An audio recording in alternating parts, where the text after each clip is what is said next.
Hi there, friends. There's a moment a lot of us remember. You're sitting in your kitchen in the morning, coffee in hand, nothing dramatic happening, and you look down at your hands and think, when did they start looking like that?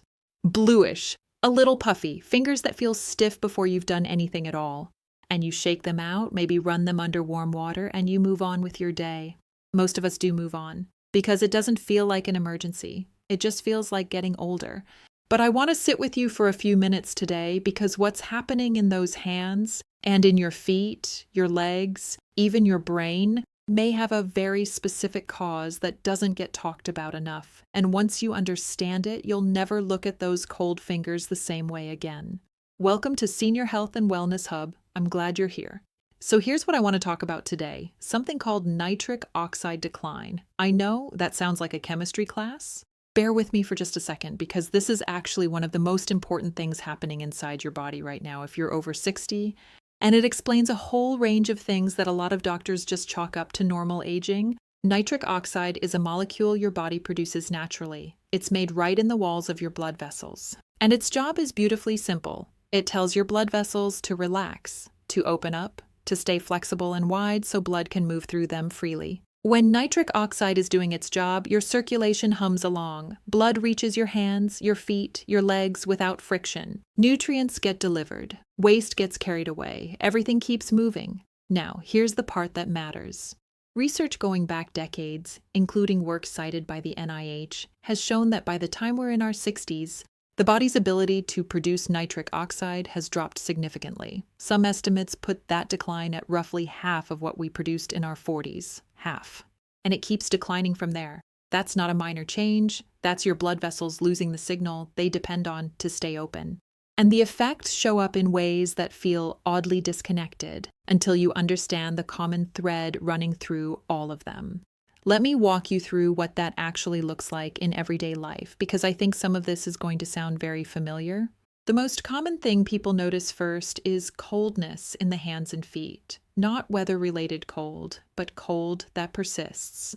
Cold when you're sitting in a warm room, cold in July. That happens because when blood vessels lose their flexibility, blood has a harder time making it all the way out to the extremities. Your body starts prioritizing. It sends blood to the core, the heart, the lungs, the vital organs, and your fingers and toes get what's left, which, on a bad circulation day, isn't much. Then there's the swelling, specifically ankles and feet that puff up by evening. The medical term for this is peripheral edema, and it's one of the things a doctor will check at your Medicare annual wellness visit, partly because it can be a sign of several issues, circulation being one. What's happening is that blood isn't moving back up efficiently enough, so fluid seeps out of the vessel walls and pools in the tissue. That's what creates that tight shoe feeling by afternoon. And then there's leg pain when walking, the kind that shows up halfway down the block and makes you stop.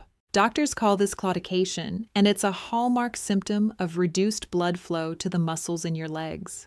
Your muscles are working, but the blood-carrying oxygen can't keep up, so they cramp and protest. A lot of people assume this is just arthritis or just age, and they start walking less. And when they walk less, the problem quietly deepens. What's less well known, and this surprised me when I first really understood it, is that nitric oxide decline doesn't just affect the legs and hands. Because your blood vessels run everywhere, reduced vascular flexibility shows up in your sleep, in how quickly you feel mentally sharp in the morning, even in how well your body regulates blood pressure throughout the day. This is what I mean when I say nitric oxide decline is a root issue, not just a peripheral one. Now, I want to gently mention something here because I think it's worth saying. If you're noticing consistent leg pain when walking or swelling that doesn't go away, those are things worth bringing to your doctor. Not in a panicked way, but in a let's talk about this way. Your Medicare annual wellness visit is actually a really good place for this. You can ask specifically about peripheral circulation and whether any screening makes sense for you. USPSTF guidelines include screening recommendations. Your doctor can tell if that applies to you. This isn't something to tough out in silence, okay? So, what actually helps? What does the research point to when it comes to supporting nitric oxide production naturally in ways that are safe for most people? The answer, honestly, starts with food. And it starts with something you might have walked past 100 times without giving it much thought: beets. specifically the dietary nitrates in beets. Here's what happens. Your body takes nitrates from food, and beets are one of the richest sources, and converts them into nitric oxide through a process that happens partly in your saliva and partly in your bloodstream. You're essentially giving your body the raw material it needs to make more of the molecule it's been running low on. A body of research, including studies referenced by the NIH, has looked at dietary nitrate supplementation, including beet juice in older adults. The findings consistently show improved blood flow, reduced arterial stiffness, and better exercise tolerance. These aren't marginal effects. And the timeline is faster than most people expect. Some studies measuring blood flow changes within hours of consumption, not weeks. Pomegranate is another one worth understanding. Pomegranate contains compounds called punicolagens. They're antioxidants. They protect the inner lining of blood vessels, what's called the endothelium, from oxidative damage, and that's where nitric oxide gets produced. So protecting it isn't a side benefit, it's central. Studies show pomegranate consumption associated with reduced arterial stiffness. Ginger has a long history of use for circulation, and the science does support some of what traditional medicine has long suggested. The active compounds, gingerols and shogaols, have measurable anti-inflammatory effects. Inflammation is one of the things that damages blood vessel walls. There's also a direct warming effect. Ginger genuinely does improve peripheral blood flow to the hands, feet, and limbs. That's not folklore.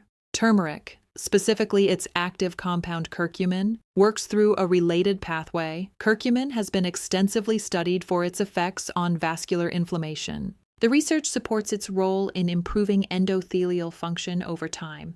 The challenge with curcumin is absorption. It doesn't absorb well on its own.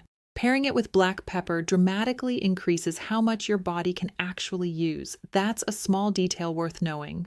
And finally, vitamin C. Vitamin C isn't just an immune nutrient. It actively protects nitric oxide from breaking down too quickly once produced. Think of it as the compound that keeps the door open a little longer. Fresh citrus is a good source. The bottled lemon juice, not nearly as effective. Now, there's a natural question here, which is, can you actually feel a difference from dietary changes alone? And the honest answer is, it depends on where you're starting, on consistency. But here's something that the research does support strongly, and I want to spend a moment on it. Movement, even very gentle movement, dramatically amplifies what diet can do for circulation. When a muscle contracts, it physically squeezes the blood vessels. That mechanical pumping action pushes blood through areas that might otherwise stagnate. And when you've supported nitric oxide, vessels are in a better state to respond. We're not talking about an exercise regimen here. We're talking about things like slow marching in place for a few minutes in the morning, ankle circles while seated, gentle squats holding the back of a chair, arm circles. Light, consistent daily movement has measurable benefits. The AARP and senior wellness programs emphasize that even 5 to 10 minutes has measurable benefits for vascular health and circulation, not intense exercise, consistent. Morning is a particularly good time for this. After sleep, you've been relatively still for hours, and circulation to the extremities is often at its lowest. A few minutes of gentle movement, combined with a nutrient-dense breakfast that supports nitric oxide, sets your vascular system up for a better day. I want to say something here that I think is worth holding on to. A lot of what happens to our circulation after 60 gets filed under "that's just how it is now." Cold hands, swollen ankles, legs that tire easily, and there's a real risk in accepting all of that without question, because some of it is genuinely addressable. And some of it, if left unexamined, can progress to things that are much more serious. The conversation about nitric oxide is one your doctor may or may not bring up. If yours doesn't, you can. You can ask specifically, is there anything you'd want to check about my peripheral circulation? That's a reasonable, informed question. And depending on your history, there may be screenings or simple blood tests worth having. Your Medicare annual wellness visit is designed for exactly this. So here's what I'd leave you with today. Your circulation isn't just about your heart. It's about every vessel in your body, the ones in your hands, your feet, your legs, your brain. And one of the central things governing how well all of those vessels function is something your body is producing less of with every passing year: nitric oxide. The good news is that the pathways that support nitric oxide production are genuinely responsive to what you eat and how you move, not dramatic, but cumulative.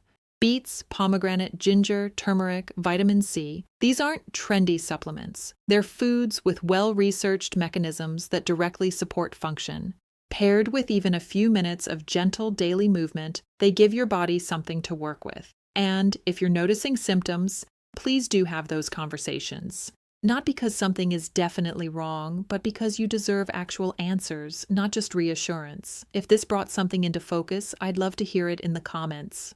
What symptom made you click on this video? And has anyone already been making changes to support their circulation? I'm genuinely curious what's working for people. If this felt useful, sharing it with someone you care about is one of the kindest things you can do. A lot of people assume they just have to live with it. Take good care of yourselves. I'll see you in the next one.